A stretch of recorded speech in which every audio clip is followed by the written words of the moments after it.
బారు బారు నేను వచ్చాను నమ్మాలి. ఒకవేళ నమ్మలేకపోయినా కళ్ళారా చూశారు కాబట్టి నమ్మి తీరాలంతే. ఓ వైజాగ్ వాళ్ళు కూడా ఇక్కడే ఉన్నారు ఏంటి? మాటలు మాత్రం సూపర్ గా చెప్తావయ్యా. మొత్తానికి నిశ్చితార్థానికి ఎగ్గొట్టేశావు. అది పనా పాట అన్నీ చుట్టేసి వస్తాడు నారదుల్లాగా. మీరు అన్నది నిజం అవుద్దండి.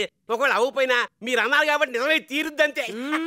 ఇవి మాత్రం బాగా చెప్తావు. కజ్జికాయలు. సీత ఎలా ఉంది అన్నయ్య గారు? అది సీత బాగుంటుంది. ఒకవేళ బాగోపోయినా అది సీత కాబట్టి బాగుండి తిరుగుతుంది అంతే. ఈ చలాకితనమే సీత కూడా. ఎంతైనా తమ్ముడు కూతురు కదా. కజ్జికాయ తింటావేటే? ఎలా పెరగాల్సిన పిల్లరా?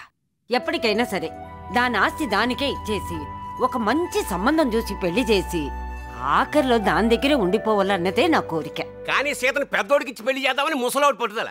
ఈడా ఉద్యోగం అని తాడు బొంగరం ఎక్కడ తిరుగుతున్నాడు. ఎక్కడ సీతనాడికి ఇచ్చి పెళ్లి చేస్తారని కాళ్ళు చేతులు ఆటలేదు. ఏ పని సరిగ్గా చేయలేకపోతున్నాను కూడాను. అబ్బే ఆ మనుషులు మారరండి. బతుకు తెరువు తెలియక రూపాయలు లెక్కెట్టుకోవడానికే ఖాళీ లేకపోతే ఇంకా ఆలోచిస్తా కూర్చుంటాం. ఏది మంచి ఏది చెడు అంటే ఎక్కడ తెగుద్ది? 1,00,000 కోట్లు స్కామే జరిగిపోయిందని పేపర్లో అయితే వీటి గురించి పట్టించుకోవా? వాళ్ళ కోపాల పౌరుషాల గురించి పట్టించుకోవా? మారిపోయినాయండి. రోజులు అవి కవు మారిపోయినాయి. ఇప్పుడంతా విజన్ ఉండాలి.